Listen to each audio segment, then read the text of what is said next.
Hari ini kita rilis TSK atas nama lelaki MT alias BA, laki-laki, tempat tanggal lahir Banyuwangi tahun 1976, agama Islam, pekerjaan wira swasta, kewarganegaraan Indonesia, alamat Dusun Sari Agung, Desa Fontana Kayang, Kecamatan Budong-Budong, Kabupaten Mamuju Tengah.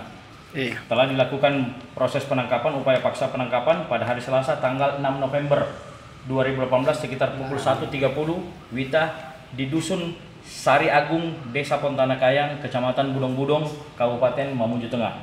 Jadi di penguasaannya kita temukan satu buah tas genggam warna merah jambu pink yang berisi 3 saset yang berisi sabu kristal yang kita duga adalah sabu-sabu, 1 unit timbangan emas digital, 2 unit handphone terdiri dari 1 unit handphone merek Samsung warna putih dan 1 unit handphone merek Mito warna merah.